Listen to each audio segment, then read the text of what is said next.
dostum. Feyzinden devregene nur toldu dostum. Kadrinden devregene gül toldu dostum. Madhinden devrege kuy toldu dostum. Tug'ilgan ayyoming muborak bo'lgay, do'stlarga saloming muborak bo'lgay. Madhinden devrege kuy toldu dostum. Tug'ilgan ayyoming muborak bo'lgay, do'stlarga saloming muborak bo'lgay.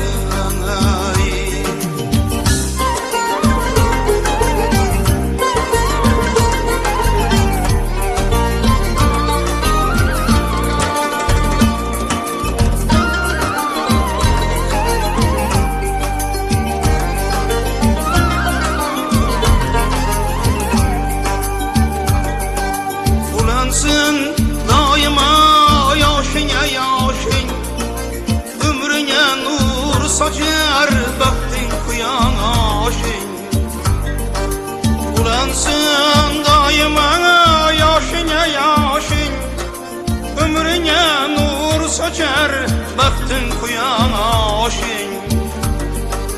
Qo'shilsin qalbingga kuch va bardoshing, shu ulug' ayyoming muborak bo'lgay, do'stlarga saloming muborak bo'lgay.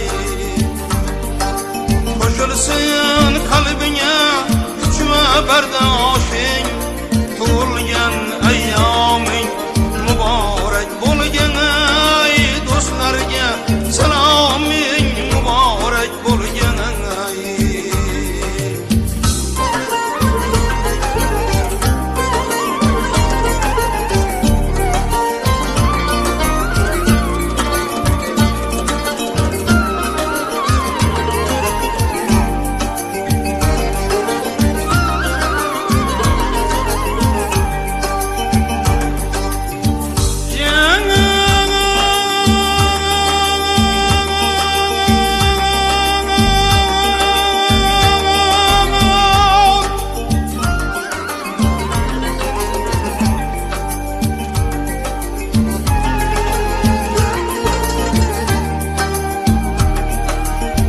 Topdik barchamiz shu gul diyorda,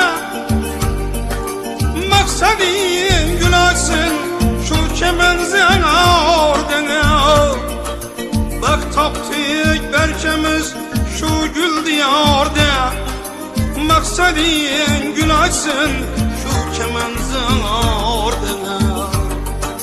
Salomat yashab yur do'stlar qatorda, tug'ilgan ayyoming muborak bo'lgay, do'stlarga